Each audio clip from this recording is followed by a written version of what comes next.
Vamos lá nos aconchegando. Na verdade, não, eu estou em pé, né? Você vão se aconchegando, vão sentando aí. Vamos iniciar essa nossa pequena, esse nosso pequeno ato litúrgico, né? Que realizamos todo domingo pela manhã. Vamos iniciar com uma oração. Oremos. Santo Deus, amado Pai, Pai do nosso Senhor e Salvador Jesus Cristo, louvado seja o teu santo nome, Senhor, por nos dar a graça de estarmos juntos aqui no dia do Senhor.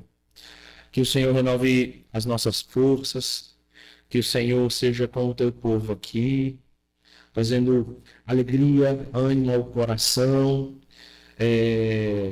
a fazermos leituras bíblicas, entoarmos cânticos e salmos ao Senhor.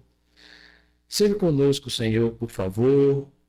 Seja com nossos irmãos aqui no aparato instrumental, seja com os irmãos que nos conduzirão nas vozes para louvarmos ao Senhor.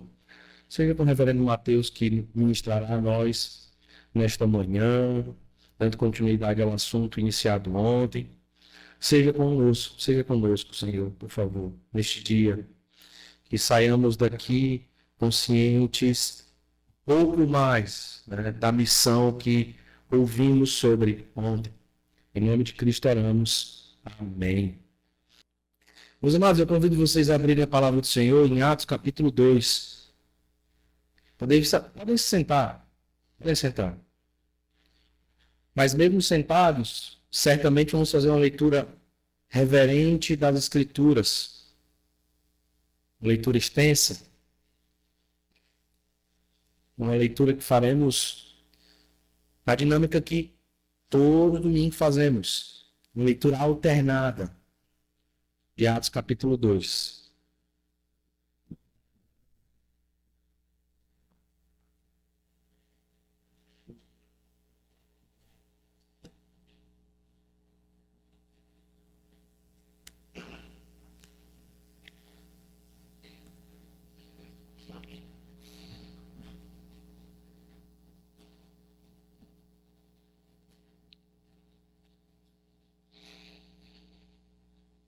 Atos capítulo 2, imagino que todos já encontraram. Nós vamos fazer a leitura de todo o capítulo de maneira alternada.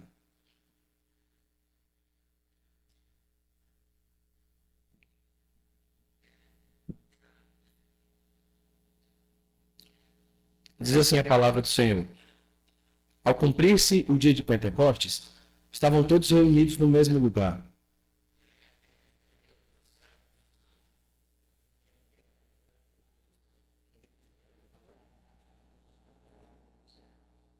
E apareceram distribuídas entre eles línguas como de fogo, e pousou uma sobre cada um deles.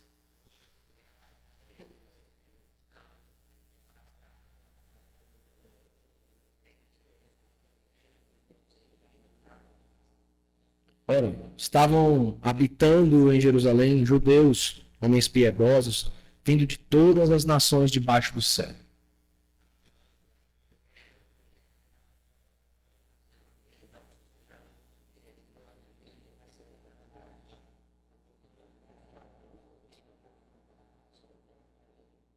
Estavam, pois, atônitos e se admiravam, dizendo: Vede, não são, porventura, galileus todos esses que aí estão falando?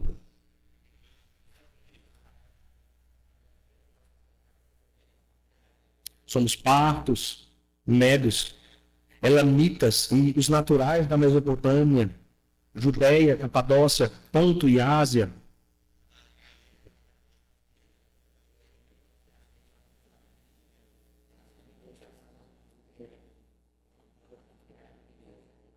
Tanto judeus como prosélitos, cretenses e arábios. Como os ouvimos falar em nossas próprias línguas as grandezas de Deus?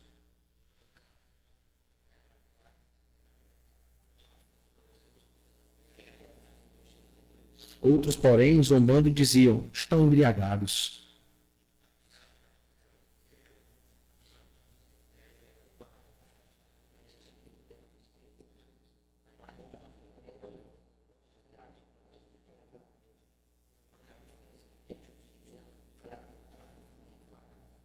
Estes homens não estão embriagados, como vindes pensando, sendo esta a terceira hora do dia.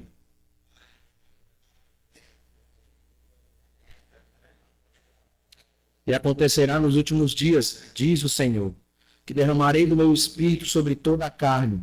Vossos filhos e vossas filhas profetizarão, vossos jovens terão visões, e sonharão vossos velhos.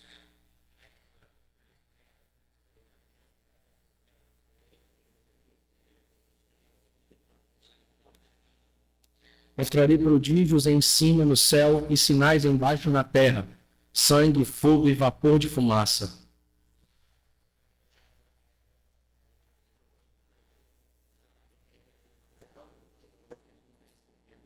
E acontecerá que todo aquele que invocar o nome do Senhor será salvo.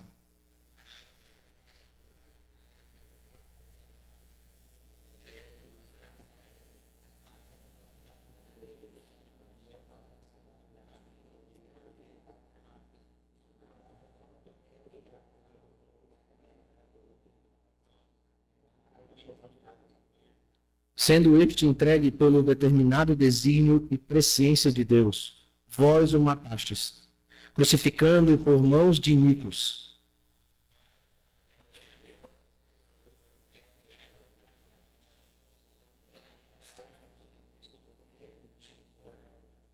Porque a respeito dele diz Davi, diante de mim via sempre o Senhor, porque está à minha direita, para que eu não seja abalado.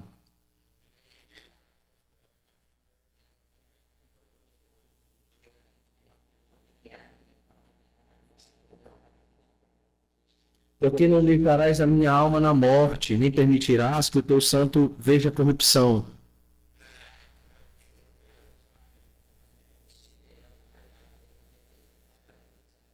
Irmãos, seja-me permitido dizer-vos claramente a respeito do patriarca Davi, que ele morreu e foi sepultado, e o seu túmulo permanece entre nós até hoje.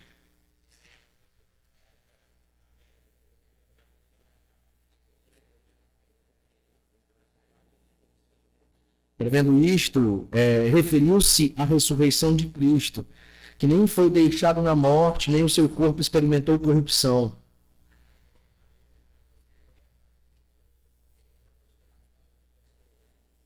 Exaltado, pois, à destra de Deus, tendo recebido do Pai a promessa do Espírito Santo, derramou isto que vedes e ouvis.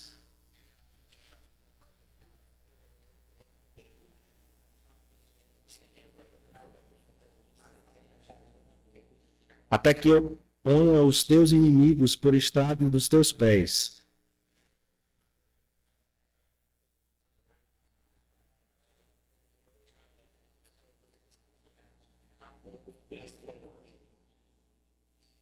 Ouvindo eles estas coisas, compungiu-se-lhes o coração e perguntaram a Pedro e aos demais apóstolos: que faremos, irmãos?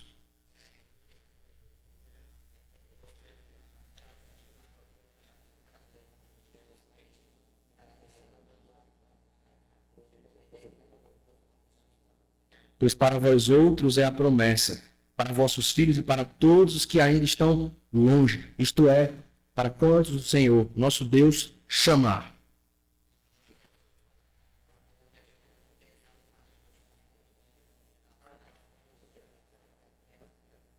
Então, os que aceitaram a palavra foram batizados, havendo um acréscimo naquele dia de quase 3.000 pessoas.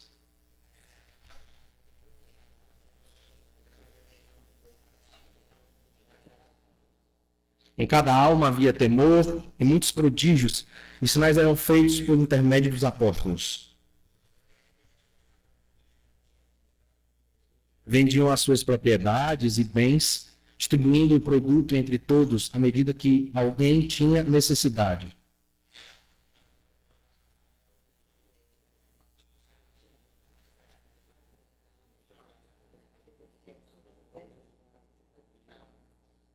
Todos, louvando a Deus e contando com a simpatia de todo o povo. Enquanto isso, acrescentava-lhes o Senhor, dia a dia, os que iam sendo salvos. Amém. Essa é a palavra do Senhor. Uma longa leitura, mas uma prática que deve ser constante no nosso meio. leitura pública das Escrituras como povo do Senhor. Amados, antes de passar a palavra ao reverendo Mateus, ministrará nós em mais um momento, não é? Eu quero apenas destacar algo interessante sobre o texto, né?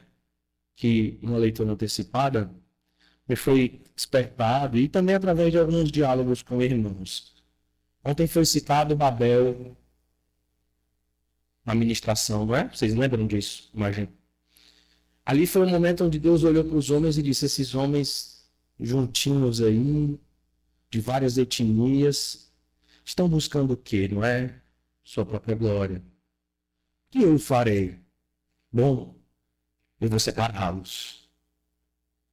Eles não buscam a minha glória, eles não procuram a mim, eles buscam algo para si mesmos. Eles buscam criar um grande outdoor no mundo para que todos possam ver hoje e até a eternidade. Nós somos grandes, não é isso? Mas quem é grande como o Senhor? O grande rei, não é? Ele então separou todos. Espalhou todos. Deus fez isso. Ele é soberano. Ao passo que ele também é soberano, e o texto nos mostra isso, reforça isso mais uma vez. Veja o que ele fez. Pegou homens comuns, que não falariam as línguas desses outros que estavam visitando a época ali. Mas o Senhor colocou na boca destes as palavras que Pedro declarou aqui. E eles reverberavam a temática que Pedro utilizou aqui no seu sermão. Cristo Jesus é o Senhor sobre todos vós. Por isso a admiração. Uau, eles falam grandes coisas de Deus. Como pode isso? Mas espera, eles estão falando na nossa língua. São galileus, está na cara. Já foram identificados. Não podem eles falar na nossa língua. É o que Pedro diz. Deus fez isso que vocês estão testemunhando. Não é embriaguez. Ninguém hackeou a nossa mente. Deus fez isso. Veja o que Deus fez aqui.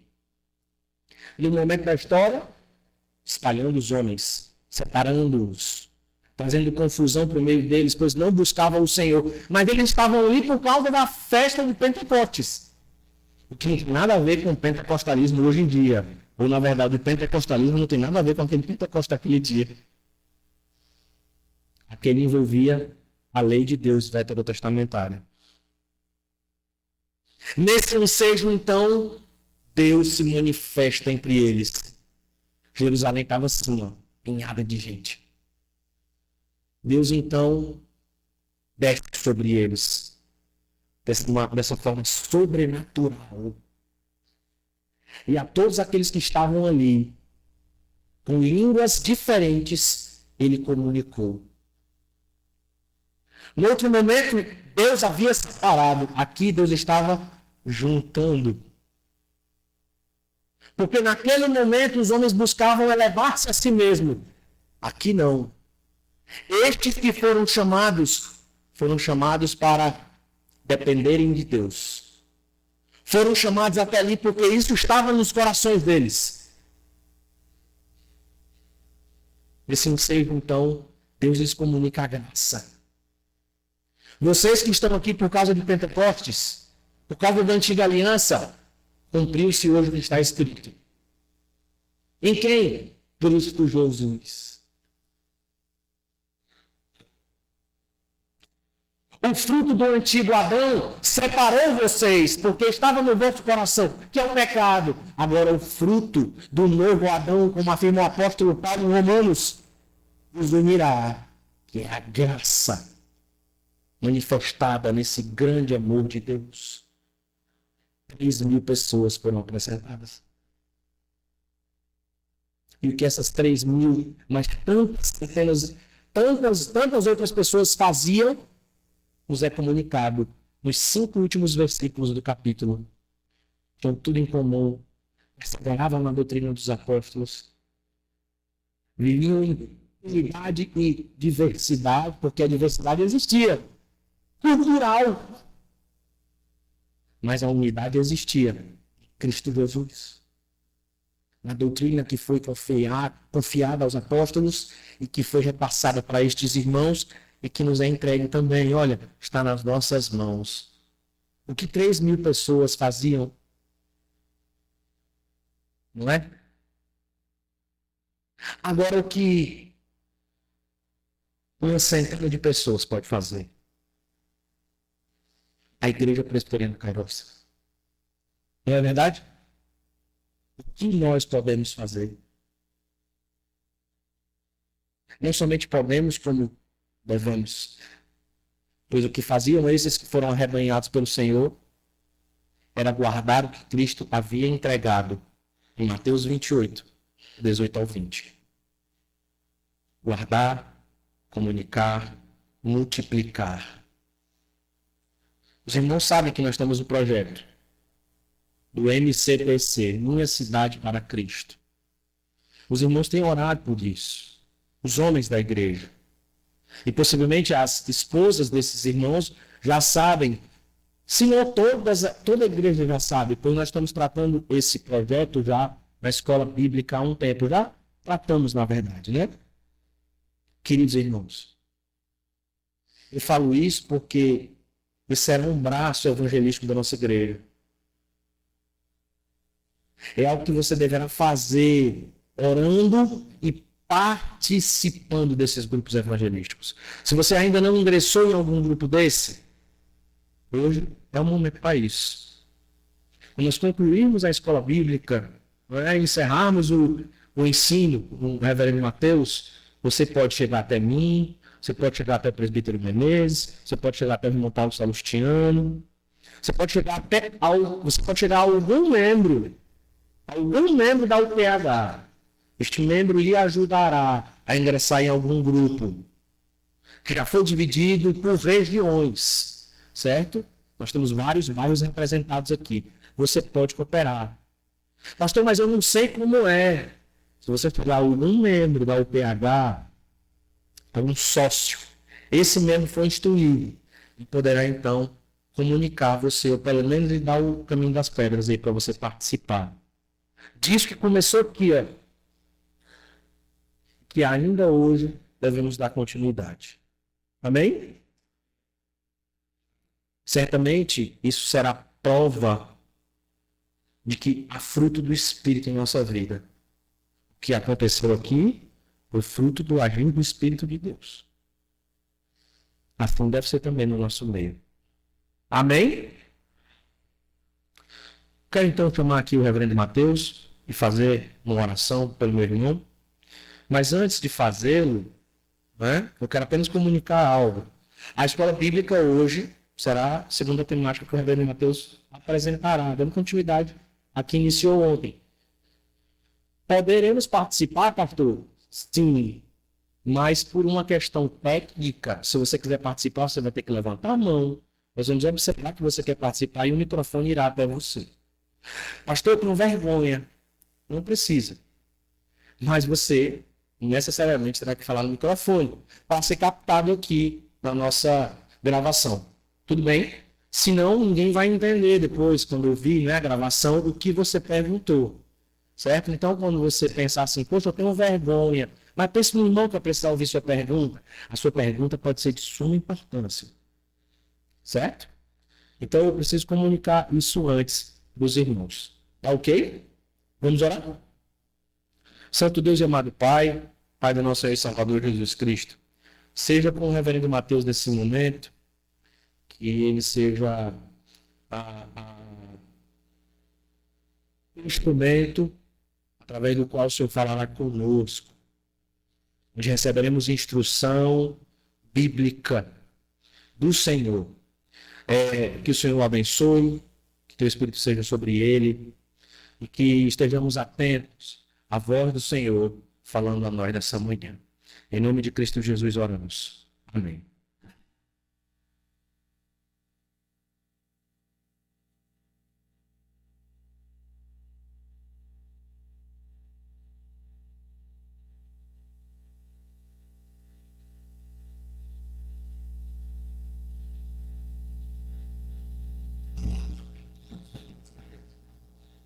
Tá ligado aqui? Tá, né? Bom dia, irmãos. Tudo bem com vocês? Podendo falar um pouco dessa temática tão empolgante para mim, particularmente, né? E não sabia, fiquei sabendo ontem sobre o projeto de vocês com a Universidade para Cristo. Então, que legal que Deus possa levantar outras comunidades de fé aqui em nossa cidade para que esse movimento possa alcançar mais e mais pessoas. A gente estava comentando ontem, quando o pastor Guilherme estava me deixando em casa, que, meus irmãos, as pessoas só precisam ser convidadas, sabe? Elas só precisam, a gente às vezes tem uma pressuposição que as pessoas não querem o evangelho, mas às vezes a gente não faz nem a nossa parte, né, de convidar. Então, a partir do momento que a gente entender que essa missão é uma comissão nossa da parte de Deus, certamente esse movimento alcançará muitos bairros, pela graça de Deus alcançará a nossa cidade, à medida que a gente se engajar nesse processo. Meus irmãos, acho que o slide está aí. Minha esposa fez ontem, eu não sei nem como é que ele está, mas isso. Hoje a gente vai falar um pouco sobre a contextualização missionária, aplicando a missão urbana, tá? Meus irmãos, eu queria abrir com você o texto lá de Atos capítulo 17, que é um texto bem famoso sobre essa temática. Queria que você pudesse abrir comigo. Nós vamos ler a partir do versículo 22.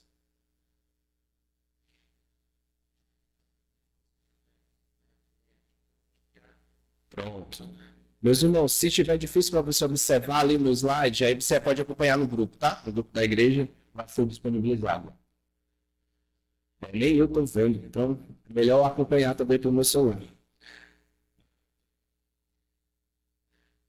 Então, o que a gente vai discutir hoje, né? Nós vamos falar sobre a definição do que é contextualização, vamos lidar um pouco sobre a diferença entre o sincretismo e o nominalismo e vamos falar também sobre a colonização. Então, nós sabemos que parte das missões que aconteceram nos séculos XVI, XVII e XVIII, elas caminharam juntamente com a colonização. Então, os estados, eles patrocinavam essas missões também, e isso acabava acontecendo juntamente com a colonização. Então, a gente vai falar um pouco sobre a diferença desse movimento missionário dos séculos passados para aquilo que a gente tem realizado hoje, tá? Vamos lá para Atos 17, versículo 22, tá? Tá todo mundo comigo? Bem? Diz assim: então Paulo, levantando-se no meio do Areópago, disse: senhores atenienses, percebo que em tudo vocês são bastante religiosos. Porque andando pela cidade, observando os objetos de culto que vocês têm, encontrei também um altar no qual aparece a seguinte inscrição: ao Deus desconhecido. Esse que vocês adoram se conhecer é precisamente aquele que eu lhes anuncio. O Deus que fez o mundo e tudo que nele existe, sendo ele Senhor do céu e da terra, não habita em santuários feitos por mãos humanas, nem é servido por mãos humanas como se precisasse de alguma coisa. Pois ele mesmo é quem a todos dá vida, respiração e tudo mais. De um só homem fez todas as nações para habitarem sobre a face da terra, havendo fixado os tempos previamente estabelecidos e os limites da sua habitação, para buscar em Deus, se, porventura, tateando, o possam achar. Ainda que não esteja longe de cada um de nós, pois nele vivemos, nos movemos e existimos. Como alguns dos poetas de vocês disseram, que dele também somos geração. Portanto, visto que somos geração de Deus, não devemos pensar que a divindade é semelhante a ouro, a prata ou a pedra, trabalhados pela arte e imaginação do homem. Deus não levou em conta os tempos da ignorância, mas agora ele ordena a todas as pessoas, em todos os lugares, que se arrependam. Porque Deus estabeleceu um dia em que julgará o mundo com justiça, por meio de um homem que escolheu, e deu certeza disso a todos, ressuscitando dentre os mortos. Amém. Amados irmãos, nesse texto famoso de Atos, capítulo 17, nós vemos um discurso específico do apóstolo Paulo, direcionado também a uma audiência muito específica. Ele começa o seu discurso no meio desse aerópago e perceba que antes de iniciar o discurso, Paulo ele previamente fez uma observação cultural. Ele fez uma percepção. Ele diz o seguinte, ó, senhores atenienses, percebo que em tudo vocês são bastante religiosos. Ele percebe que, apesar do povo ser extremamente religioso, eles estavam devotando a sua esperança religiosa em falsos deuses. No entanto, ele pega essa característica e ele vai, então, esvaziar essa religiosidade falsa para preencher ela com a religiosidade verdadeira. Ele diz, percebo que em tudo vocês são bastante religiosos. E isso me lembrou, né, nesse momento, lendo aqui, exatamente o contexto onde eu estou inserido hoje. Como os irmãos sabem, o Sertão do Cariri é um lugar extremamente religioso.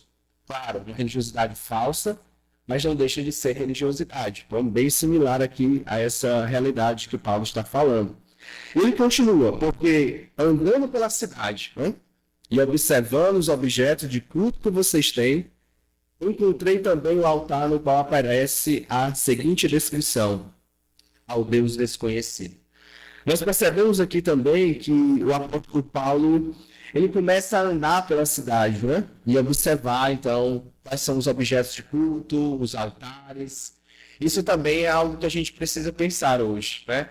Que para que nós possamos pregar de forma eficaz aos cidadãos de nossa cidade, é preciso a gente saber também, como eu falei ontem à noite, quais são os anseios dos cidadãos dessa cidade. Nós precisamos saber o que as pessoas estão se perguntando, porque nós sabemos que o Evangelho ele tem resposta para todo tipo de anseio humano. No entanto, é necessário a gente saber quais são os dilemas de nossa época. Os dilemas aqui de Atenas eram dilemas específicos. Da mesma forma, os dilemas do nosso mundo contemporâneo, pós-moderno, também são dilemas específicos. Nós sabemos que as gerações humanas elas mudam rapidamente. Por exemplo, o mesmo público que a gente tem hoje, no ano 2025, não é o público mais dos anos 90.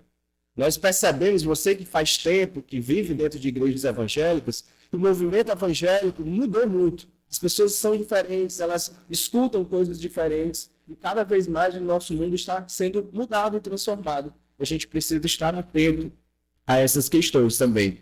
Paulo então diz que ele anda pela cidade e observa, né? Quando foi a última vez que você andou pela cidade de Fortaleza observando essas coisas, né? Tentando encontrar pontes culturais para que o evangelho possa ser transmitido de forma mais eficaz. Qual foi a última vez que você andou pela vizinhança, no seu bairro e outros bairros, prestando atenção nas coisas que existem na cidade, conversando com as pessoas, sentando nos bancos das praças, ouvindo aquilo que as pessoas estão comunicando e quais são os seus anseios. Isso é importante, porque faz com que a gente perceba que as pessoas estão buscando. E ele diz, esse que vocês adoram sem conhecer é precisamente aquele que eu lhes anuncio. Ele percebe, então, que em meio a toda aquela religiosidade pagã, havia tantos ídolos que é como se os atenienses pensassem, peraí, já tem tantos, mas pode existir até outros que a gente não conhece. Então, para isso, vamos fazer um altar para aqueles deuses que a gente ainda nem conhece. E Paulo, então, sendo perspicaz, ele diz, olha, esses que vocês adoram se conhecer, é aquele que eu anuncio a vocês agora. Paulo, então, vem trazer a revelação especial ou específica desse Deus que eles estavam adorando sem conhecer. E então entra no seu discurso, no versículo 24, começando pela criação. Começando pela a ideia de que Deus criou tudo. O Deus que fez o mundo e tudo que nele existe, sendo ele o Senhor do céu e da terra, não habita em santuários feitos por mãos humanas, nem é servido por essas mãos como se precisasse de alguma coisa. Pois ele mesmo é quem a todos dá vida, respiração e tudo mais. Então vai descrevendo todo o drama da redenção. Mas eu queria só destacar o versículo de número 28, que ele diz o seguinte, pois nele vivemos, nos movemos e existimos, como alguns dos poetas de vocês disseram, porque dele também somos geração. Ele continua, portanto, visto que somos geração de Deus, não devemos pensar que a divindade é semelhante a ouro, prata ou pedra, trabalhados pela arte e imaginação do homem. E o discurso de Paulo continua. O que eu queria destacar aqui? Queria destacar essa sensibilidade cultural que o apóstolo Paulo tem. Ele, então, pega uma expressão de poetas gregos e, a partir daquela expressão, ele tira uma verdade de Deus e vai, então, explicar melhor essa verdade. Como ele diz, como alguns dos poetas de vocês disseram, que dele também somos geração. E, a partir daí, então, ele diz, visto que somos geração de Deus, ele vai, então, continuando a sua pregação. E essa forma de abordagem nos ensina, meus irmãos, o quanto nós devemos conhecer também aquilo que as pessoas estão lendo, que elas estão ouvindo, quais são os seus anseios, para que o evangelho possa melhor ser contextualizado nessa realidade, tá? Eu queria continuar agora com uma citação do missionário Ronaldo Lidório. Você pode olhar aí no seu celular, se você não conseguir ver aí no slide, quando ele diz o seguinte: comunicar o evangelho de forma teologicamente fiel e, ao mesmo tempo, humanamente inteligível e relevante. Então, muitos dos problemas, como a gente falou ontem à noite, da falta de percepção e entendimento das pessoas acerca do evangelho, não é apenas da verdade em si. Nós sabemos que, quando o evangelho é pregado, ele causa dois tipos de resultados.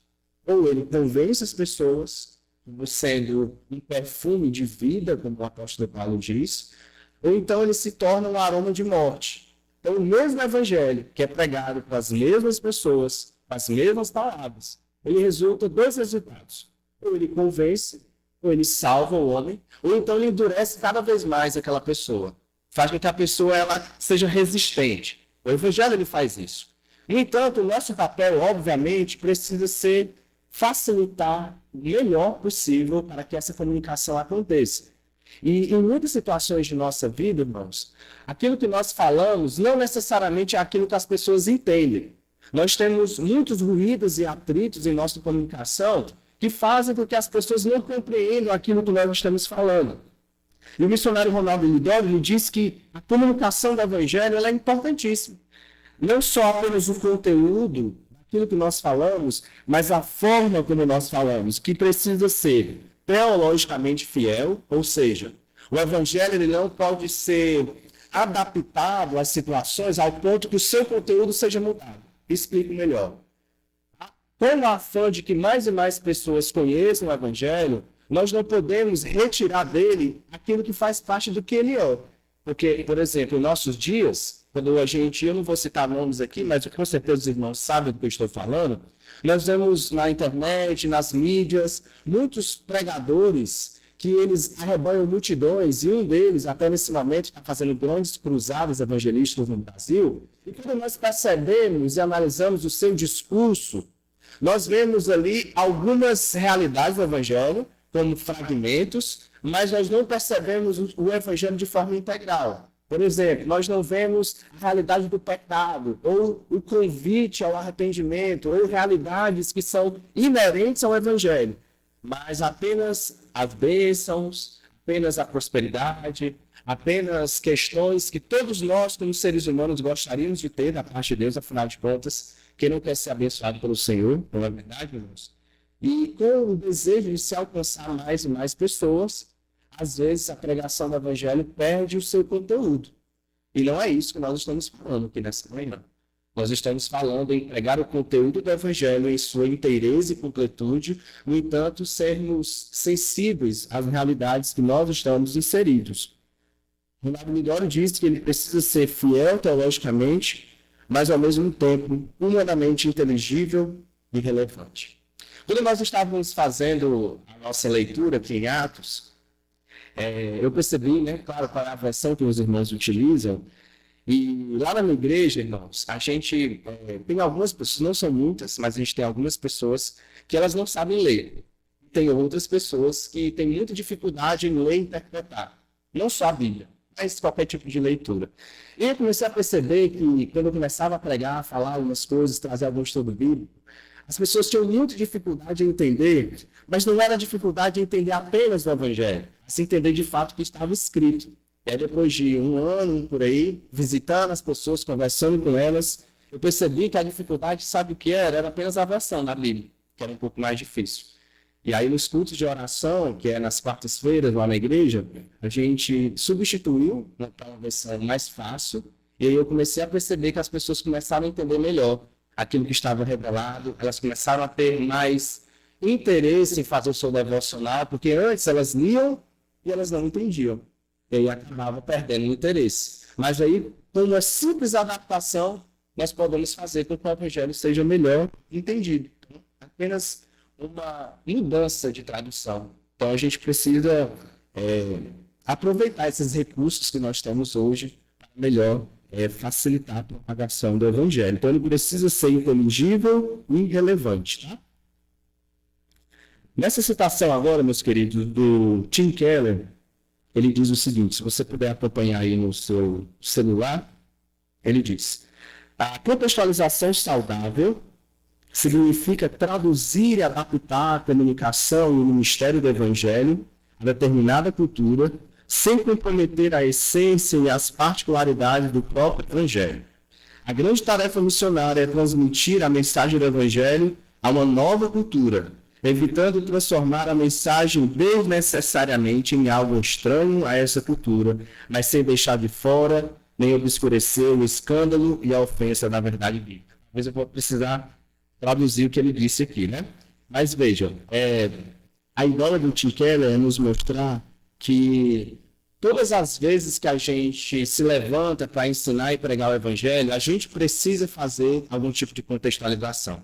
E ela vai acontecer, seja intencional ou não. Ela vai acontecer seja a gente querer ou não. E eu vou explicar melhor para você.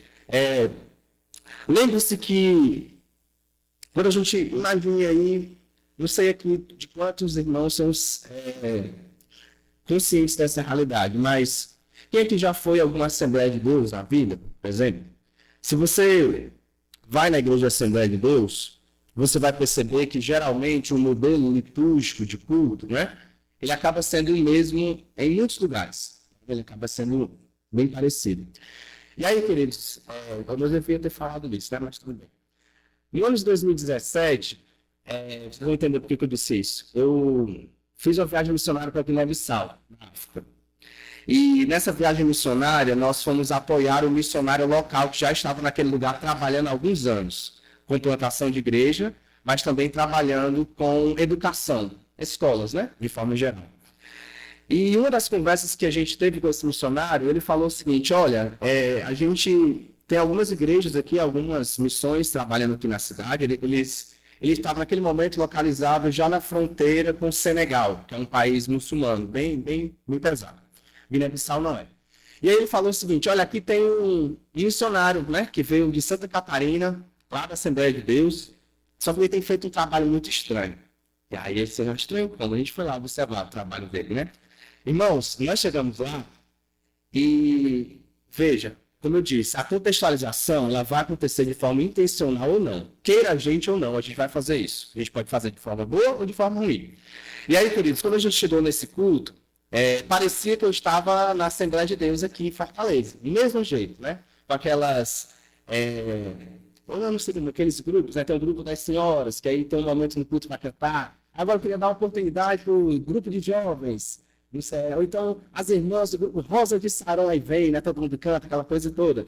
Irmãos, ele estava fazendo exatamente a mesma coisa. Exatamente assim, como se fosse copiando e colando do que ele aprendeu, daquilo que ele tinha feito. E aí, quando a gente chegou lá, o que me impressionou é que ele estava pregando em português. Apesar de Guiné-Bissau ser um país que ele fala português como idioma oficial, mas a maior parte das pessoas não conhece o português. Eu falo crioulo, que é uma das línguas que existe lá. Tem várias, e existe um crioulo, que ele é como se fosse o padrão das línguas nativas. E aí ele pregando português e falando, né, daquele jeito na Assembleia de Deus, e eu olhando para o povo, todo mundo assim, olhando, né? E acabou o culto, aí a gente foi conversar com ele, aí eu perguntei, não lembro mais o nome dele, eu Ela assim, ô irmão, como é que tem que ser a tua estratégia assim, para avançar esse povo? Não, a estratégia aqui é a mesma que eu aprendi. Eu chego aqui, abro a Bíblia, começo a falar. Aí eu disse assim, não, mas as pessoas estão entendendo? Ela, não, eles entendem sim, com certeza, eles se esforçam, mas eles entendem. E aí, teve um dia que ele estava cantando, né, esses hinos, né, que é bem comum. E aí, irmãos, chegou o pessoal vinha da feira, sabe? Uma galinha assim debaixo do braço, umas mulheres, né? Ele chamou assim, elas entraram, ficaram assim no final da igreja. Como os irmãos ali estão ali no final da igreja, essa galinha aqui debaixo do braço. E aí as crianças sentavam na frente, os primeiros bancos. E ele no culto, né? Pregando tudo, e ninguém entendendo nada, ninguém entendendo nada. E aí teve uma hora, queridos, que eu não sei o que aconteceu lá atrás, que uma das galinhas, ela não estava presa às asas. Ela começou a voar, a galinha voou assim. E aí aqui na frente as crianças começaram a brincar com essa galinha, como se fosse uma bola de voo, né? A galinha voando para um lado, para o outro, né? E ele falando em português para parar, e o povo não entendia, e todo mundo começou a rir, aquela galzada toda, né? E acabou o culto, a gente chegou a conversar com ele, e o pastor, né, que era mais experiente, que estava na nossa equipe, ele disse o seguinte, irmão, você precisa entender que as coisas aqui funcionam diferentes, né? A liturgia do culto que você está acostumado a fazer no Brasil não é a mesma coisa que funciona aqui. Aqui os cultos demoram mais. Por exemplo, lá os cultos duravam 3, 4 horas de culto, o povo animado, sabe? Tem instrumentos diferentes. Só que esse missionário ele não teve a preocupação de entender de que forma a religião cristã funcionava naquela nação. Que tipo de instrumentos usavam? Que horas começa o culto? O que é mais adaptado? As crianças elas ficam lá atrás, ficam na frente, como que funciona isso? E o pior, nem mesmo a própria língua do povo foi considerada. Então a ideia sempre foi, eles que se eles quiserem se esforcem para não entender, enquanto deveria ter sido o contrário. Como a gente olha aqui em Atos, capítulo de número 17, Paulo ele é sensível a essa realidade. E certamente aqui ele não estava falando em hebraico, ele estava falando para uma audiência grega. E ele tinha essa capacidade de falar em grego e falou na língua que o povo precisava entender.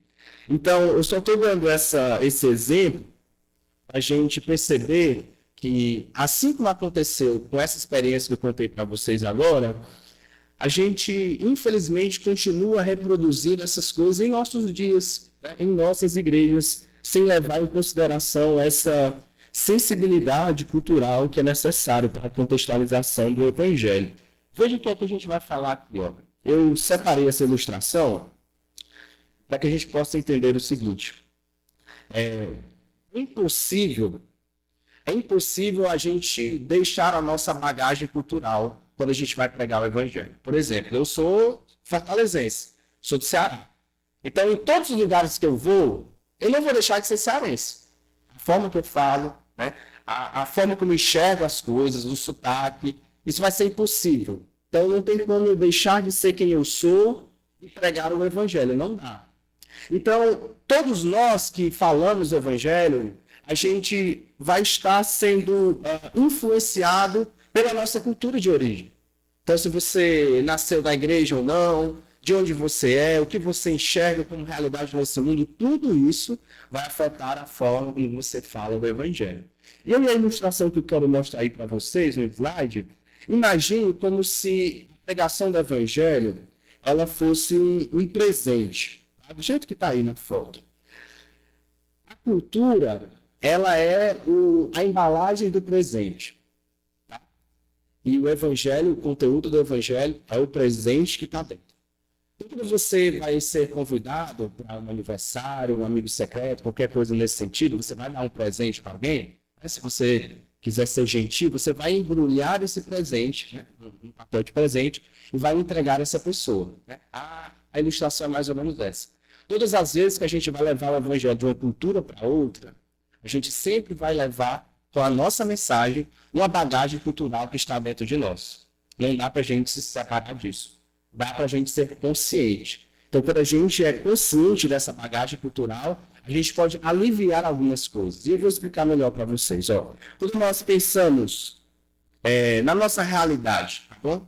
Como igreja evangélica hoje, nós temos algumas questões que elas são plenamente culturais, né? E a gente percebe que quando os missionários chegaram aqui no Brasil, nos séculos passados, eles trouxeram juntamente com eles a sua própria cultura. E aqui eu não estou dizendo, não é o ponto agora, dizer que isso é mal ou ruim. Não, isso é apenas um fato, que eles trouxeram juntamente com eles a sua cultura. Por exemplo, alguém que poderia sugerir ou indicar algo que foi chegado para nós juntamente com o Evangelho, mas que hoje a gente percebe que não é em si o conteúdo do Evangelho, mas apenas uma bagagem cultural, uma descrição cultural. Alguém consegue ver algum tipo de coisa assim? Ou não, nesse momento? Dá um exemplo. A gente hoje utiliza terno e gravata, certo? Em um lugar, em uma cidade que é quente, bastante quente, né? Graças a Deus temos ar-condicionado na igreja, né? Mas, por exemplo, citando de novo, quando foi a Guiné-Bissau, o pessoal lá, tá, terno e gravatinha aqui, ó, todo mundo suando, pingando, mas de terno e gravata. Por quê? Porque é uma realidade cultural que foi importada. E aqui eu não estou dizendo, irmãos, que é certo ou errado, não estou dizendo isso, lembre-se disso. Só estou apenas considerando que isso é um fato. Estou falando que é certo e errado, não. Estou falando que o africano não tinha costume de usar terno e gravata. E agora ele está usando terno e gravata. Por quê? Porque no momento que o evangelho chega nesses lugares, o que é que o povo nativo enxerga? Um homem de Deus, ele tem que usar o quê? Terno e gravata. Não é a roupa que eu uso. Não, mas o homem de Deus, aquele que é usado por Deus, ele usa terno e gravata. Ele fala de determinada forma. Por exemplo, olhando para o contexto africano, geralmente os sermões lá, eles são elaborados de forma diferente. Como é que geralmente é um sermão tradicional nosso? Tem uma grande ideia, uma exposição bíblica, aí tem um, segundo, terceiro ponto, geralmente, né? Depois tem as aplicações, geralmente é assim que as coisas funcionam. É um sermão linear, é um sermão lógico. Mas nas culturas africanas, as pessoas não têm esse costume de pensar logicamente, assim, de forma estruturada. Elas pensam de forma circular e linear, fazendo com que a maior parte dos sermões ali naqueles lugares precisa conter muitas narrativas, muitas histórias, para fazer com que as pessoas se identifiquem com aquelas histórias. Por quê? Porque é um povo que tem uma realidade mais tradicional, de uma cultura oral. Sabe aqueles filmes, não sei se é uma realidade para vocês, mas geralmente no contexto africano, as pessoas elas se sentam ao redor da fogueira, sabe igual, não sei se em Fortaleza ainda tem isso, senta na calçada, né? Ali o vovô, a vovó, aí fica ali todo mundo conversando, né? Contando aquelas histórias. É mais ou menos essa realidade que ainda há lá hoje. Então, diante da fogueira, os mais velhos sentam, ficam ali as crianças e a história do povo é repassada de forma oral, de forma tradicional. Então, é por meio das narrativas históricas, conversas, que a realidade da religião é transpassada de uma geração para outra. Então, conscientes dessa realidade, faz com que o nosso avanço missionário e sensível culturalmente precise utilizar de histórias e narrativas para que o evangelho possa ser pregado de forma mais eficaz. Estou dizendo que essa, de novo, é uma opção.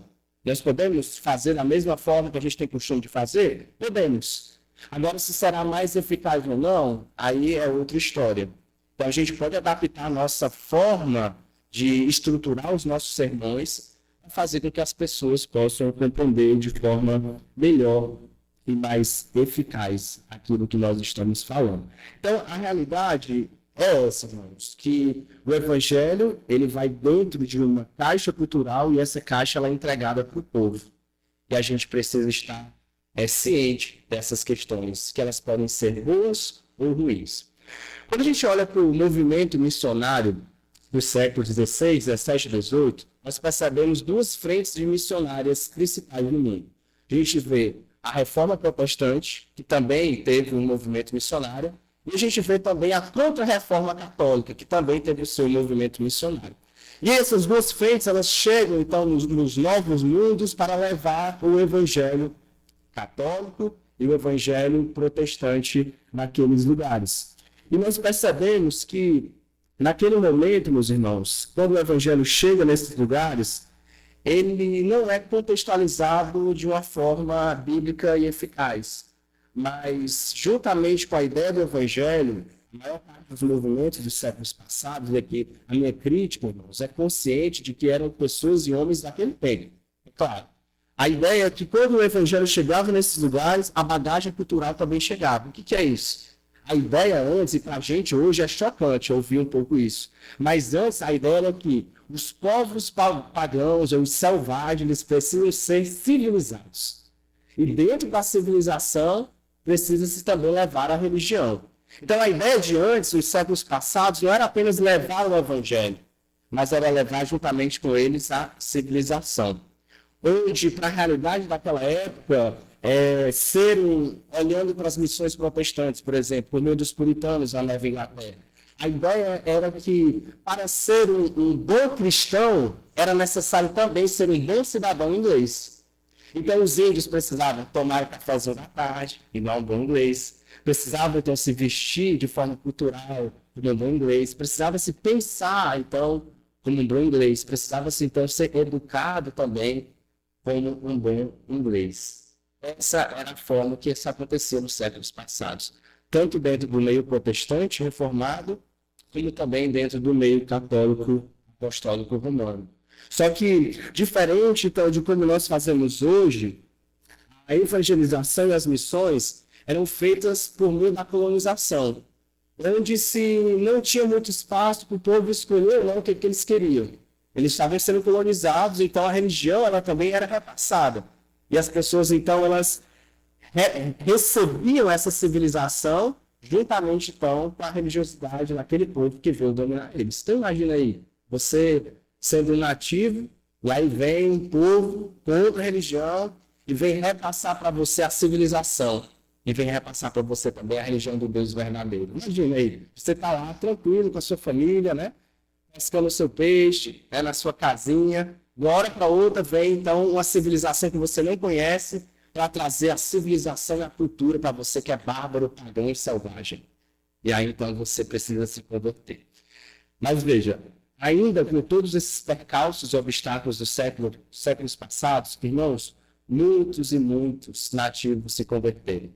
Ainda diante de todas essas dificuldades, muitas e muitas pessoas aceitaram o Evangelho reformado, aceitaram o Evangelho bíblico, tanto na Nova Inglaterra, como em muitos outros lugares evangelizados pelos ingleses e pelos reformados holandeses, e muito daquilo que nós conhecemos como Evangelho reformado foi repassado, então, para esses povos nativos. Então, meus irmãos, uma das principais obstáculos e dificuldades que nós temos diante dessa realidade são os opostos entre o sincretismo e o nominalismo religioso. O que seria o sincretismo religioso?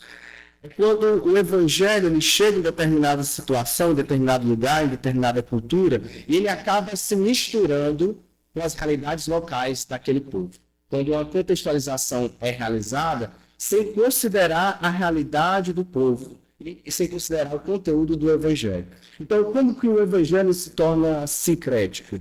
Quando ele chega em uma determinada nação ou cultura, ele acaba se misturando com as religiosidades ali daquele lugar. Por exemplo, na região que eu estou, lá no sertão do Cariri, existe, na época de final de outubro e começo de novembro, uma das maiores romarias do país, que é as romarias de Padre Cícero. Não sei se aqui alguém conhece ou já foi.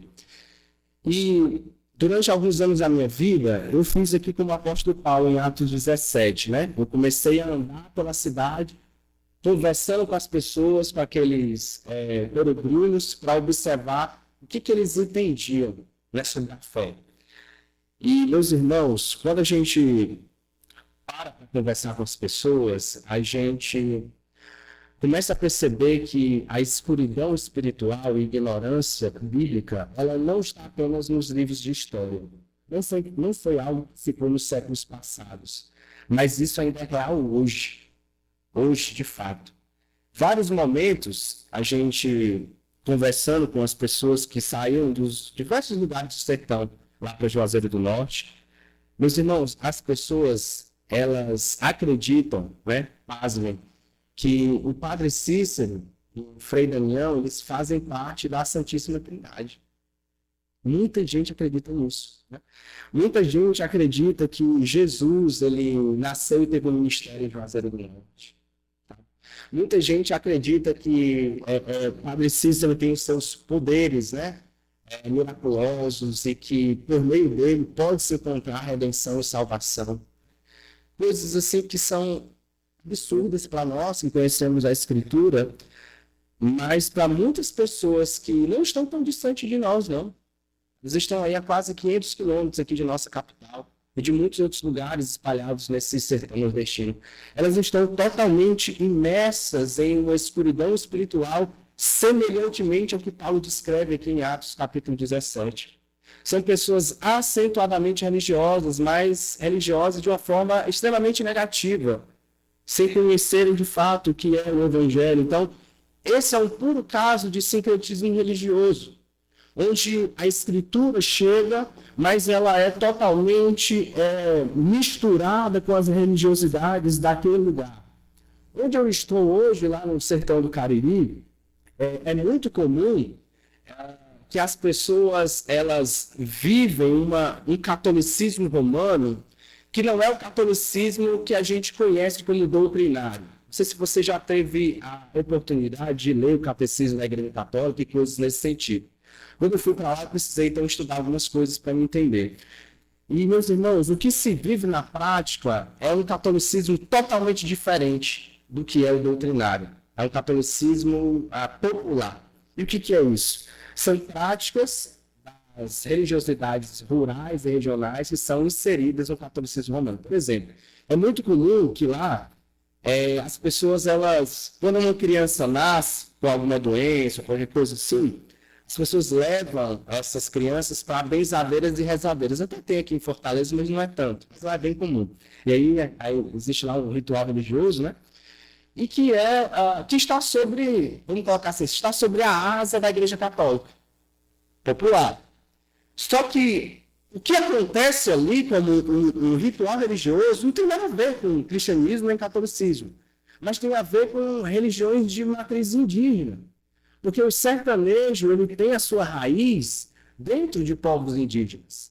Então, a ideia é que, quando o catolicismo romano chegou naquela região, eles não se preocuparam em dizer o seguinte: olha, isso aqui é aceitável, isso aqui não é. Não. É o que então o povo quer. Então, o que o povo quer é a mistura. É muito comum chegar na minha casa também pessoas que têm algumas dificuldades, e o brasileiro é assim, mas o sertanejo ele é muito mais. Ele vai, então, na Igreja Católica para pedir a bênção, ele vem na minha casa para que eu possa orar por eles, ele vai na rezadeira também. Então, todo tipo de manifestação religiosa, como diz Paulo em Atos 17, ele vai em todos os lugares para agradar todos os deuses possíveis, para que o mais forte, então o mais poderoso, possa abençoá-lo. E isso acontece demais. É um sincretismo religioso que nós vemos em nossa realidade, mas que nós também vemos em outros lugares. É a mistura, então, do Evangelho com outros tipos de manifestações religiosas. Por favor, irmão, pode ir. Isso, tem que ter o microfone, senão não está válido. Tá? Ô, pastor, com relação a essa questão desse movimento cultural de levar as pessoas até uma rezadeira, até alguém para ser benzida, vamos dizer, né? Uhum. Popularmente conhecido. Dentro do nosso contexto urbano, nas favelas, nas periferias das grandes cidades, hoje nós também temos algo semelhante dentro do evangelicalismo brasileiro. Muitas pessoas, quando descem de alguma necessidade, enfermidade, elas vão até pequenas igrejas evangélicas, pentecostais e neopentecostais, levar suas questões para serem, vamos usar um termo, ungido, né, para ser ungido, para obter cura. Dentro do nosso contexto urbano também se reflete esse sincretismo, né? E o pior, dentro de um evangelicalismo, né? São rosas ungidas, leva-se foto, queima-se as rosas, não é? Olhos ungidos, cura, essas coisas. Isso também ele atrapalha o avanço do evangelho puro e simples do nosso Senhor Jesus Cristo. Exato. Então, a gente precisa sempre estar consciente, porque nós somos sempre influenciados por essas coisas, né? Então, veja, a ideia, irmãos, é um pragmatismo, é o que funciona. O que funciona misturar, então se deixa sem misturar, né? Então, a ideia é exatamente essa. Pastor, você poderia falar novamente, redefinindo assim, talvez de maneira sintetizada, o que é o nominalismo, por favor? A ideia seria que, enquanto o sincretismo ele está em um lado do aspecto do mistura total, o nominalismo seria quando não se considera as realidades culturais. E aí, como eu falei anteriormente, a ideia do missionário, que ele copia e cola o que ele aprendeu. E aí acaba se tendo uma facilidade de se produzir crentes apenas nominais. Gente que não tem uma fé genuína, mas que tem apenas a embalagem da fé. Porque não se foi sensível culturalmente àquela realidade. Então, é o copiou e colou. E aí a facilidade de ter apenas crentes nominais é maior do que não se pensar sobre a sensibilidade cultural. Então, a gente precisa evitar os dois extremos. Nem deixar fluido demais, onde pode ser qualquer coisa, o evangelho ele é misturado, nem também deixar rígido demais, né? Então, por exemplo, tem igrejas em lugares no mundo muçulmano que não existem bancos. Certo, irmãos? Você ia para uma igreja que não tivesse banco? Acho que não, né? Mas existem culturas onde não precisa se ter bancos. O banco é essencial para a mensagem do evangelho? Não. O microfone é essencial? Os instrumentos são essenciais? Não necessariamente. Algumas coisas nós podemos adaptar. Agora, é claro, existem outras que elas são inegociáveis. A grande questão é a gente entender, biblicamente, o que se pode ser adaptado e contextualizado e o que isso não pode. Tem culturas que as pessoas sentam no chão, em tapetes. As igrejas não precisam ter bancos. Tem culturas que não há necessidade em si de se ter templos. Não se precisa. Precisa apenas ter casas? Tem casas. A igreja é o ajuntamento dos santos, não é o edifício. Bom, então é só para a gente perceber algumas realidades diferentes da nossa. Tá? Meu tempo está acabando, a gente vai caminhar para o fim, para que a gente possa perceber que cultura em si, ela nem é má e nem é boa. Ela é apenas cultural. E a gente pode perceber que dentro de nossa cultura hoje, vamos pensar na nossa cultura aqui de Fortaleza, tá bom? Que coisa você apontaria como algo extremamente negativo ao Evangelho? Algo que o Evangelho, quando chega, ele precisa confrontar. Tem muitos, né, gente? Mas só um. Alguém poderia falar?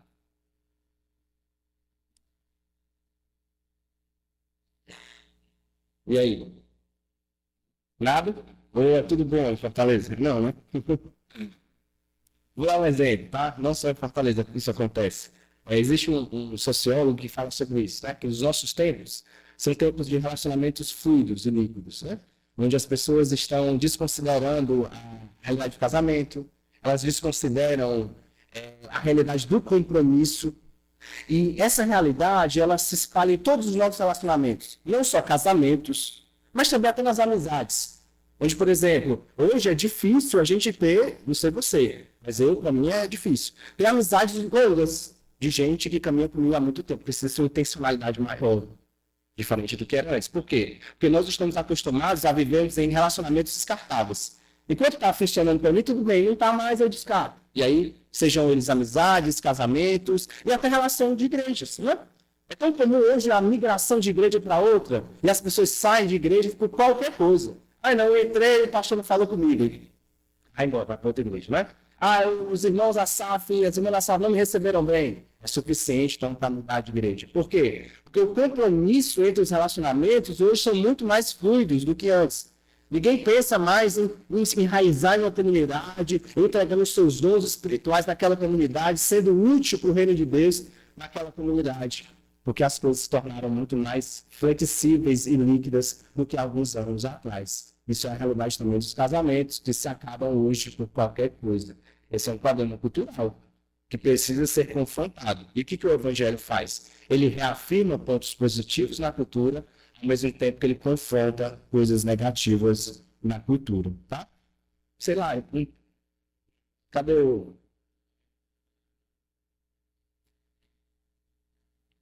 Sem microfone, sem fala. É a lei de hoje. Pastor, talvez um outro ponto cultural muito nossa época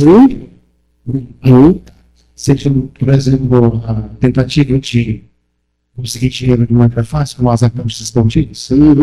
Que tem, né, muitas questões, às vezes, acho que é Tudo isso, né? A Médici, é verdade. É um pecado, viu, irmãos? Não faça isso não. A gente precisa confrontar essa realidade. O que o Evangelho faz? O Evangelho nos ensina a trabalhar. E veja, aquele que roubava não roube mais, mas trabalhe para que possa ajudar aquele que tem necessidade. Né? Então a ideia é sempre o trabalho nos dignifica, não apenas para nosso recurso material individual, mas a realidade é que a gente pode ajudar outras pessoas. Né?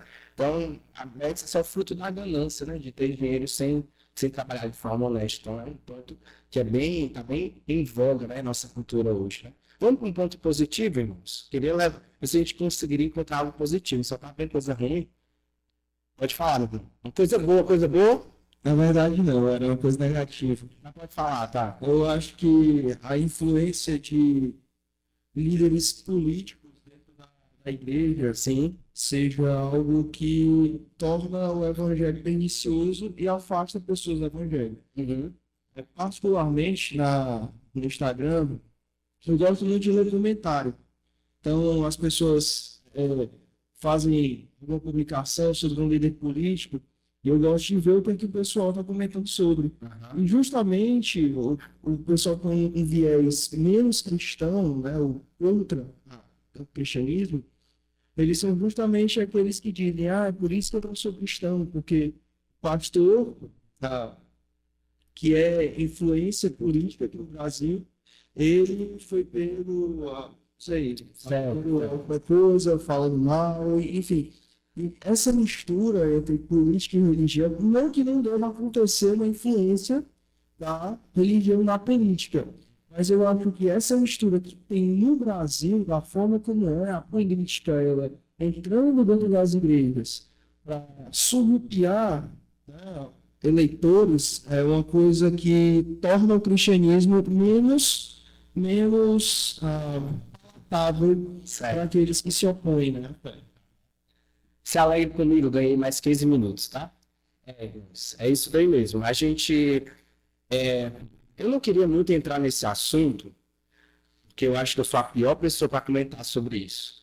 Porque eu tentei ficar o máximo reservado disso que aconteceu dentro da igreja nesses períodos, né? Eu acho que foi muito mais ruim, sabe, irmãos? A gente recebeu muito mais coisas ruins do que boas com esse nosso envolvimento político partidário, tá? Então, eu acho que é um ponto negativo, sim, a ser evidenciado, tá? Mas eu queria uma coisa positiva. Alguém consegue enxergar, vamos lá, irmãos, na cultura do Ceará, vamos colocar assim para ser mais fácil, algo que é positivo, você vai, caramba, isso daí é uma influência do Evangelho. Vamos lá, eu cantei a bola aqui, eu levantei para você cortar. O calor humano, Deus. A hospitalidade do cearense, né? Muito. Isso. Você tá... Exatamente. Exato. Isso. Exato. Você, então, que está nesse movimento agora com a Minha Cidade para Cristo, você vai perceber o quanto as pessoas são abertas, tá? A poderem ser convidadas a ouvir o Evangelho, quanto elas estão disponíveis, né? Elas terem novas amizades e amizades até sentadas no Evangelho, porque elas são hospitaleiras. Isso é um ponto positivo em nossa cultura que a gente precisa aproveitar, né? Se você for para o Rio Grande do Sul, meu irmão, você vai ver que o negócio lá é difícil, não é? As pessoas, cada um no seu canto, são desconfiadas. Gente, o quanto é difícil plantar a igreja no Rio Grande do Sul, as pessoas são extremamente desconfiadas. Aqui o cearense não, qualquer um engana, né? Vai lá, irmão. Eu queria, antes de passar para o Paulo, só complementar isso aí que o pastor falou, viu, Paulo? Desculpa até ele. Porque é curioso, eu conheço um pastor que vai sair de uma igreja, pastor presbiteriano que vai sair de uma igreja lá nessa região que o senhor citou, e ele vai sair exatamente por causa disso. Ele falou que ele e a família não se adaptaram. Foi muito difícil, ele ficou lá 2 anos e as relações são... Ele tá só ele, a família lá, ele, a esposa, os 3 filhos, aí ele não tem amizade, não tem nada, não tem... E tá tudo em paz, só que isso pesou muito para eles. Eles são nordestinos. Exato, é difícil, não é fácil não. Realidade cultural é diferente, né? Positivo, né? Só aceito positivo agora. Positivo. Era isso que eu ia tratar da questão da hospitalidade cearense, né? Certo. A forma como o cearense tem, até de uma certa forma humorística, de agregar pessoas ao seu lado. Uhum. E isso é uma vantagem muito grande que nós temos e que precisamos usar bastante.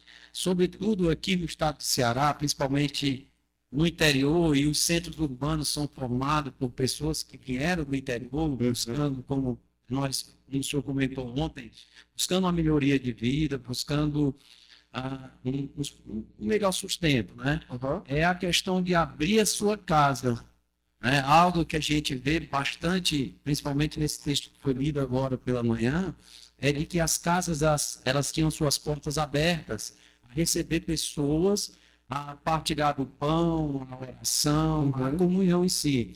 Então, nós cearenses, nós temos essa prática muito boa, nós gostamos de receber. Minha família vem do sertão e eu acho que uma das coisas que meu avô mais tinha prazer de fazer era receber, de servir uma mesa bem posta com as pessoas. Isso é um dom. Lá se deleite naquilo que a terra podia trazer para ele. Nós trazemos muito disso aqui também, fortalezense principalmente, né? Nós somos muito abertos, né? E muita gente acha estranho, a gente que tem familiares no sul, o pessoal lá de baixo acha isso estranho, né? A gente receber qualquer pessoa em nosso lar. É porque receber pessoas dá trabalho, né, irmãos? Dá trabalho, a gente não quer ter trabalho com nada, né? Tem que cozinhar, tem que limpar, tem que... Dá trabalho, a gente não quer, né? Então, ser hospitaleiro dá trabalho, né? A gente não quer se esforçar, não. O senhor levantou uma questão interessante. Algo que nós temos aqui no Nordeste, nós recebemos recentemente, há uns 2 meses atrás, uma família pastoral que veio do interior para nossa casa. Uhum. E algo que minha esposa comenta muito é assim, gente, é incrível como recebê-los aqui foi fácil, porque eles literalmente participavam dos afazeres doméstico. Ah, então bom na visita assim, né? Ela era constantemente ocupada, Uhum. né? Isso também tem muito dentro de nós aqui, né?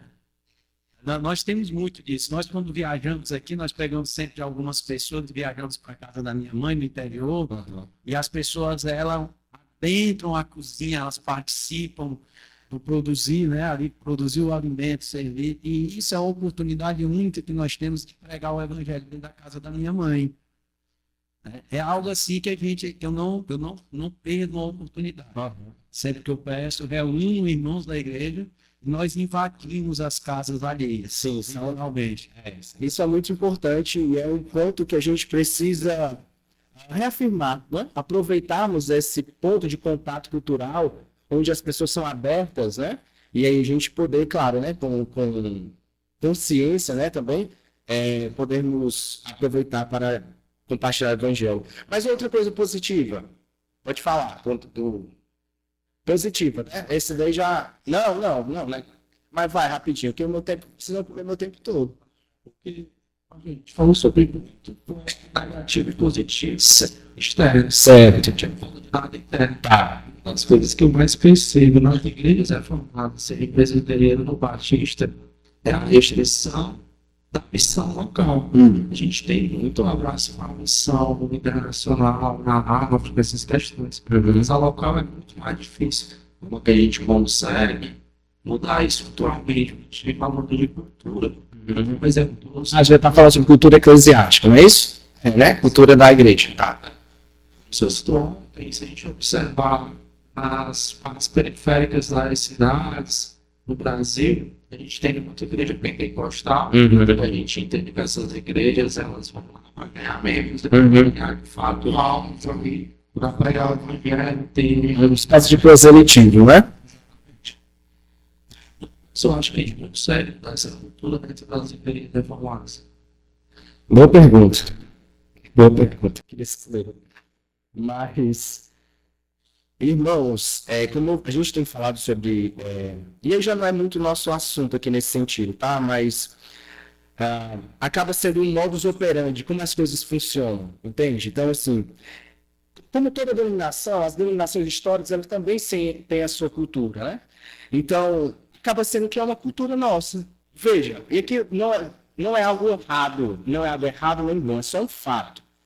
Veja, nós temos uma cultura de muito mais intelectualismo. Vamos colocar assim, tá bom?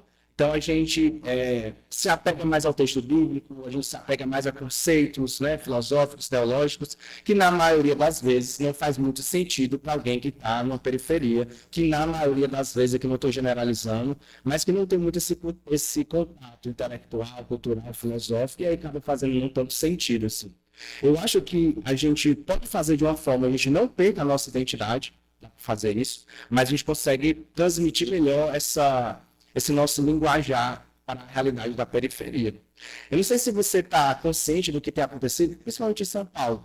Irmão, é muito, não sei quem gosta, que eu não gosto, tá? Rap, trap e tal, pessoal reformado falando na linguagem da quebrada. É uma forma, entendeu? Conceitos teológicos, filosóficos, bíblicos reformados com a realidade do pessoal que não frequentaria as nossas igrejas. Isso tem acontecido. É uma das formas. Eu não vou julgar que isso é certo ou errado, mas é o que as pessoas têm feito. Então, acho que seria se tornar mais sensível, né, a essa realidade das periferias, desses lugares, que as pessoas também precisam do evangelho lá, né? A gente tem que estar consciente disso, tá? Eu tenho... É o último, tá bom, irmão? Senão vai acabar meu tempo. Eu tenho 10 perguntas, na verdade. Tá. Ligeiro. O que a gente pode aprender com esse avanço do meio pentecostal nas missões, Certo. como o Nicodemo falou, e o que esse avanço do meio pentecostal tem trazido vou colocar nesse sentido, de ponto negativo para o evangelho. E eu vou só exemplificar rapidamente. O pastor Marcos Granfonato, certa vez citou, Não diga nome, não. escuta, não, mas não é nada ruim da pessoa, mas é o que ele citou. E nas missões intercontinentais, né, o avanço do meio pentecostal ele tem se tornado justamente prejudicial, porque as pessoas, os pastores reformados, eles têm tido uma dificuldade em evangelizar aquelas nações, aqueles locais, e precisa-se evangelizar novamente por conta desse meio pentecostal. Então, tendo isso com as minhas perguntas. A primeira coisa, eu vou começar de trás para frente, senão eu vou esquecer, né? A segunda coisa que você falou, eu acho, que seria o legalismo. Então, infelizmente, a gente sabe, né, que em alguns movimentos pentecostais, o legalismo, né, o nominalismo, ele acaba sendo duro, pesado, né? Então, se você não fala daquela forma, se você não se veste daquela forma, se você não entende algumas coisas que são secundárias, né? Daquela forma, é difícil. Por exemplo, na realidade que eu estou, irmãos, tem igrejas que ainda hoje acham que jogar futebol é pecado. Você tem noção? Eles ainda hoje, 2025, acham que jogar futebol é pecado. Sabe o que eu fiz? Dentro lá da minha igreja, a gente fez uma escolinha de futebol de discipulado. Aí a gente alcança as crianças por meio do futebol. Agora nós temos muita dificuldade. Por quê? Porque na nossa região, a nossa igreja é vista mais como liberal. Porque a ideia do evangelicalismo é aquele evangelicalismo mais legalista, onde nada se pode, onde tudo é pecado. Aí o povo fala, presbiteriano é melhor ir para presbiteriano, que é mais liberal do que as outras. Mas não é isso. É porque as outras igrejas que chegaram antes, de forma pioneira, elas não fizeram essa leitura cultural que a gente está falando agora. Então tudo é pecado. O crente não pode fazer nada. Só usa calça. O hebreio só usa calça. O povo, em vez de bermuda na rua, fica... Hoje não, está acostumado. Vai ver a barba e tudo. Então, entende? Esse é o problema. A outra pergunta foi sobre... Só me lembra aqui para mim aprender. Beleza, isso aí é importante. Meus irmãos, eu acho que a gente poderia, não sei como, mas incentivar mais o Ministério Lei. Sabe? Eu acho que a gente precisa incentivar mais os irmãos que não têm cargos, sabe, que não são pastores oficiais, para fazer alguma coisa dentro do reino de Deus, dentro de nossas igrejas. A gente precisaria mais influenciar o Ministério Lei, porque é o que essas igrejas fazem. Estou dizendo que a gente precisa fazer igual, não é isso. Mas a gente pode aprender isso um pouco. Meu irmão, o assembleiano, ele vai se mudar para outro lugar, ele já começa a igreja, a casa dele. Era assim que acontecia, não era? Nos anos passados. Os irmãos, em vez de parar a rua, vão para outro lugar, onde vão plantar igrejas. Eu acho que a gente perdeu essa sensibilidade missionária, sabe? De entender que nós podemos ser participantes do avanço do reino. Eu acho que é uma das coisas mais importantes que a gente poderia aprender. Como incentivar melhor o ministério leigo dentro de nossas igrejas, né? E aí trazer essa consciência missionária dos nossos membros. Acho que é uma coisa muito importante para aprender com eles. Alguém vai falar? Não, né? Vai?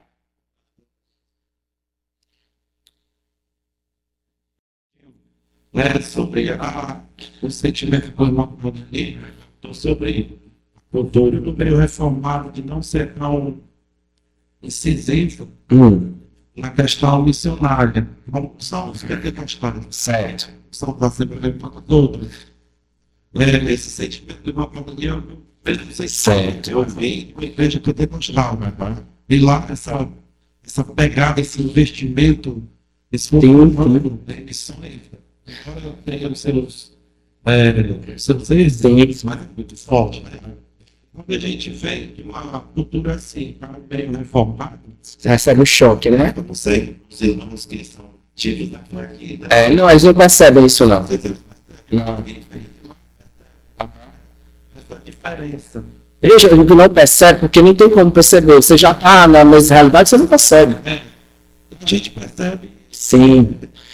é um choque de realidade, né? Aham. Ele não tem isso, fazer as pessoas se envolvam mais, passem mais.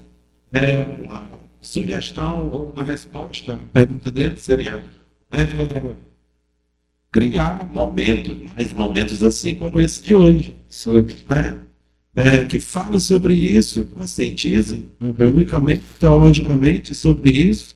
O projeto Minha Cidade para Cristo É uma excelente iniciativa. uma excelente iniciativa e mais momentos assim. Todas as igrejas deverão aderir a isso, viu? Realmente, eu estou comentando com a minha esposa, quando a gente está vendo para casa, vendo o culto, sobre o acerto que se teve nesse evento que está acontecendo, qual a temática, né, que é algo muito necessário. A gente vê na igreja local essa necessidade e ficamos muito felizes com a escolha do tema missionário. Então, acredito que esse seja o primeiro passo.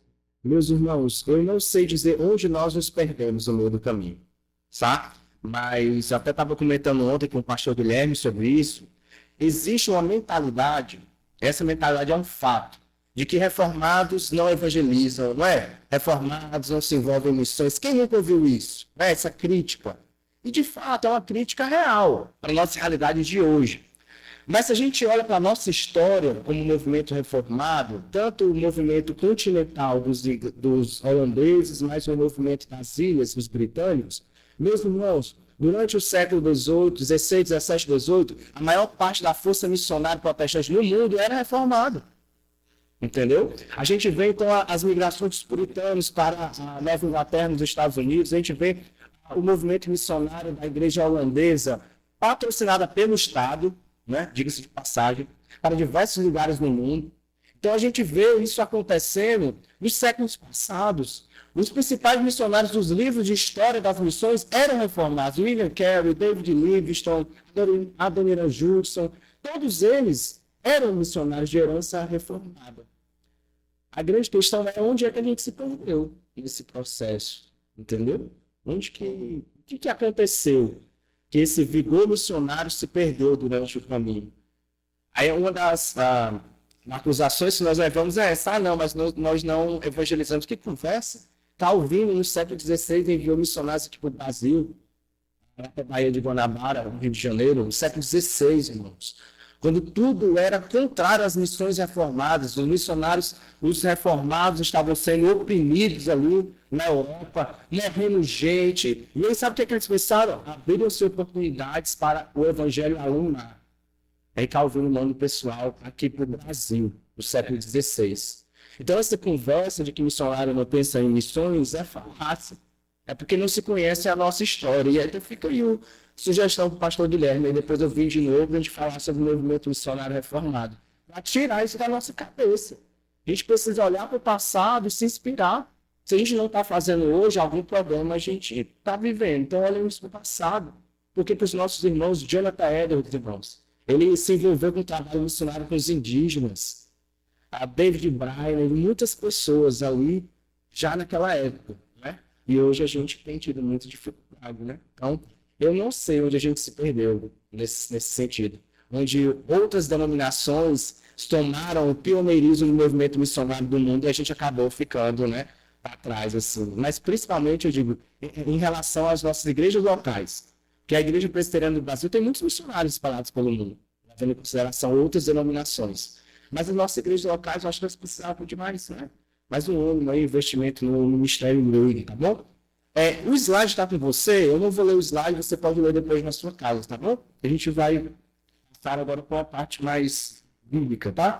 Vamos olhar o texto de Atos 9, e a gente vai perceber a estratégia do apóstolo Paulo em transmitir o evangelho de uma forma que a sua audiência pudesse entender. Isso é muito importante. Então, todo tipo de ensinamento bíblico e teológico, seja pregação ou estudo bíblico, precisa se levar em consideração qual é a audiência. Quem são as pessoas que eu vou pregar? São crianças, são jovens, são pessoas maduras, elas são crentes, não são crentes. Então, isso tudo precisa ser considerado como uma estratégia de contextualização. O texto de Atos 9, 19 a 22, alguém que está com o microfone aí para ler, me ajudar, porque eu estou sem voz, eu estou doente. Alguém me ajuda aí. Atos 9, capítulo 9, do 19 a 22. A gente vai ver o linguajar de Paulo para uma audiência que é de predominância de judeus. Veja como Paulo inicia o seu sermão, a sua prédica. Alguém que está com o microfone, por favor. Atos 9, 19. E depois de ter se alimentado, sentiu-se fortalecido. Então permaneceu em Damasco alguns dias com os discípulos. Logo pregava nas sinagogas a Jesus, afirmando que este é o Filho de Deus. Ora, todos os que o ouviam estavam atônitos e diziam: não é este que exterminava em Jerusalém os que ignoravam o nome de Jesus, e para aqui veio precisamente com o fim de os levar amarrados aos principais sacerdotes? Saulo, porém, mais e mais se fortalecia e confundia os judeus que moravam em Damasco, demonstrando que Jesus é o Cristo. Veja, é interessante, né? Confundia os judeus que moravam em Damasco. Paulo, então, ele permanece alguns dias, né, em Damasco. Onde que ele prega? Nas sinagogas, né? Nas sinagogas, proclamando o quê? Que Jesus é o Filho de Deus. Então, para uma audiência judaica, falar sobre isso é a coisa mais importante. Então, dizer que Jesus é o cumprimento das profecias do Antigo Testamento, ele é o Messias prometido. Então, isso é muito importante na audiência judaica e é o que ele faz. Eles que ouviam estavam atônitos e diziam: não é este, aí começa a falar, e aí o texto finaliza dizendo: demonstrando que Jesus é o Cristo. Tá bom? Então, ele já entendia que aquela audiência conhecia o Antigo Testamento. Então, o que é que ele faz? Ele vai lá no Antigo Testamento e vai mostrando: olha, ele está falando de Jesus. Ele é o Filho de Deus. Então, é uma forma contextualizada de falar para uma audiência predominantemente judaica. O outro texto já é uma audiência mista. Tem judeus e gentios. Já fala diferente, né? Atos 13. 14, 15 e 16. Alguém, por favor.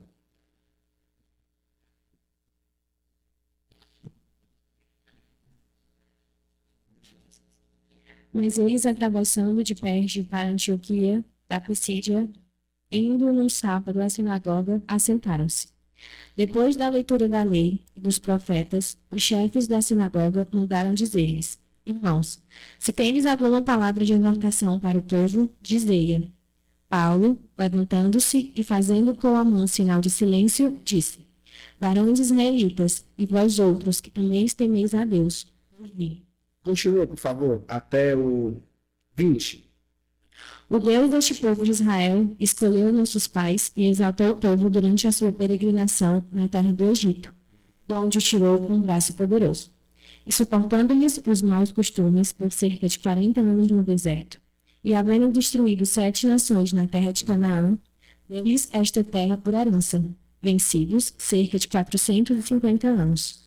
Depois disso, lhes deu juízes até o profeta Samuel. Pronto. Aí ele vai continuar, mas para a gente só perceber. Veja que Paulo ele utiliza, ele faz um panorama do que aconteceu, não é? Porque ele sabe que ali tem uma audiência de pessoas que não conhecem a história do povo de Deus, de Israel. Então ele vai falando o seguinte: o Deus do povo de Israel escolheu o quê? Os nossos, porque eles se identificam com isso. Os nossos antepassados, os nossos pais, e exaltou o povo durante a sua peregrinação do deserto, no Egito, e aí vai começando a explicar para aquela audiência que tinham pessoas que não conheciam a fé judaica, o que Deus fez no Antigo Testamento para chegar até no tempo de agora.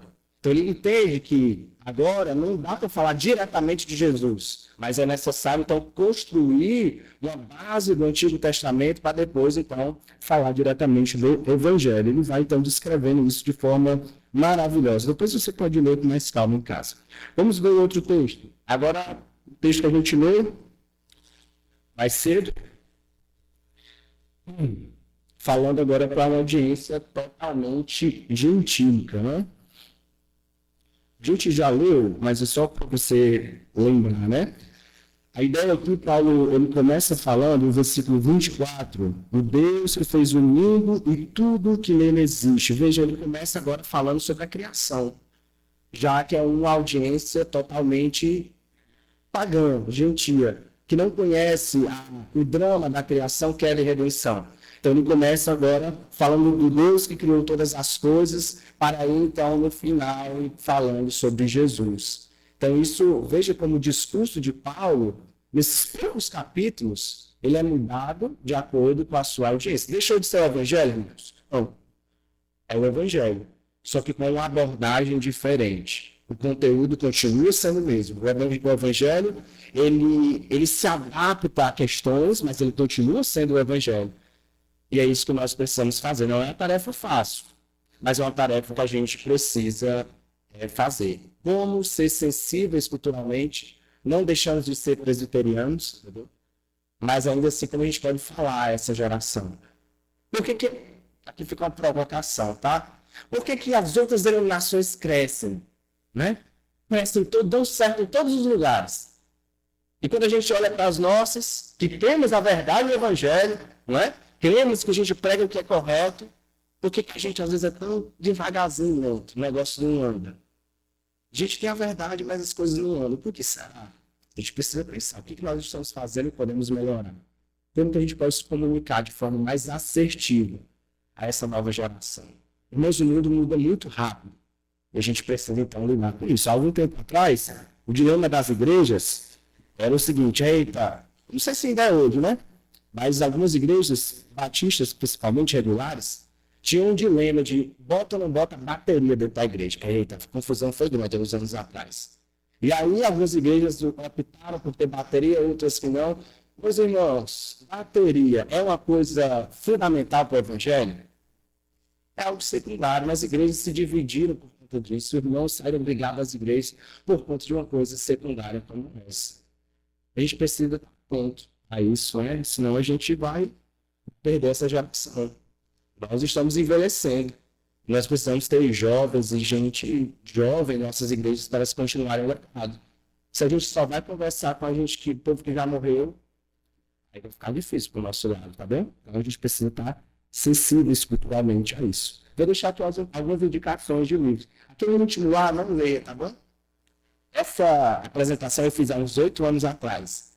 E eu já não concordo mais com aquele livro. Então não leia aquele livro. Eu sei que você vai ler, né? Você é teimoso, mas não leia. Leia primeiro, Contextualização Missionária, que tem outro aqui, ó. Bárbara Belos, Costumes e Culturas, Comunicação e Cultura, e Ronaldo Lidório. Esse aqui você não vai ler, não vai ler. Você pode ler esse aqui do Ronaldo Lidório sobre o movimento que aconteceu com os contombas, muito legal. Esse aqui sobre antropologia, sobre contextualização, e esse daqui sobre cultura e evangelho. Isso é muito legal. É o contexto da América Latina, ele mostra várias coisas culturais que existem na América Latina que podem ser evidenciadas e outras que podem ser combatidas. Isso é muito legal. E tem outro, eu estava lendo esses dias, do pastor Tiago Albuquerque, que se chama Alegre-se às Cidades. Isso é bem legal, é uma introdução sobre plantação de igrejas em periferias. Acho que vale a pena você ler esse livro também. No mais é isso, irmãos, eu queria agradecer e pedir desculpa aí, se você não conseguir entender, que é um problema de comunicação minha, tá bom? Então, desculpa aí qualquer coisa, e eu quero agradecer pelo tempo e a oportunidade de estar nesse momento tão legal, tão importante para mim com vocês, tá? Que Deus abençoe.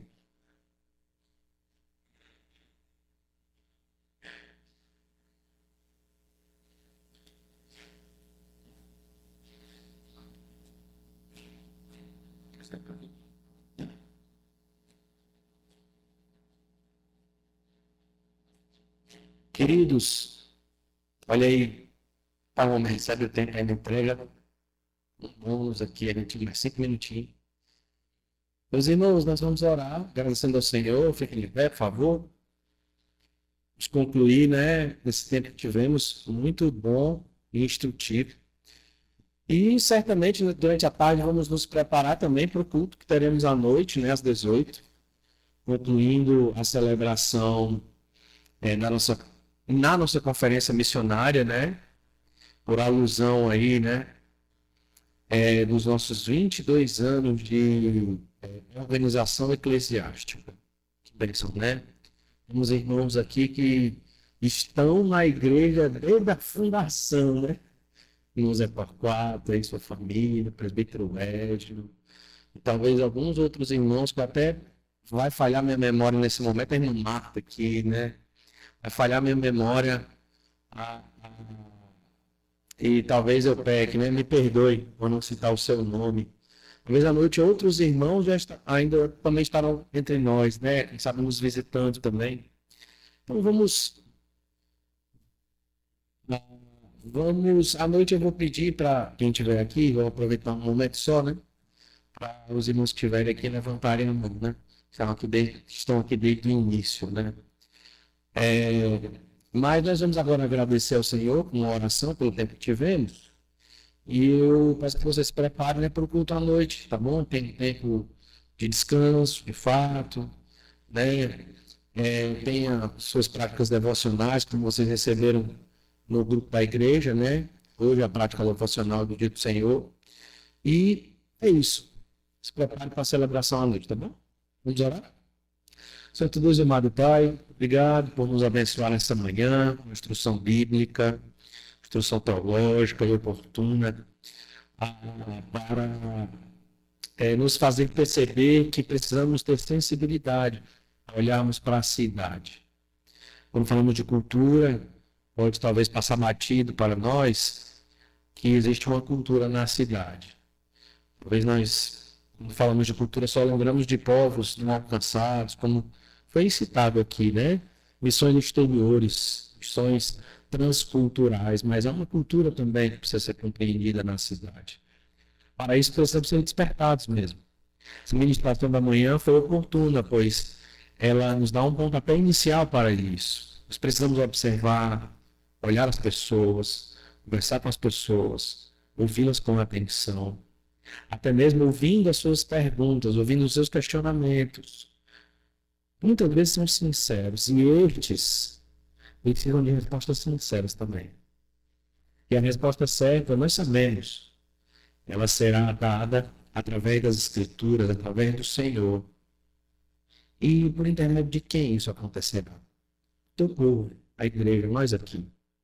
Que sejamos, Pai, essa voz, esse grande megafone que proclama à cidade as boas novas do Senhor. Que o Senhor nos use dentro das estratégias que adotamos para a honra e glória do Senhor em primeiro lugar, em segundo lugar para a edificação dos teus eleitos e alcance dos mesmos que serão chamados pelo Evangelho.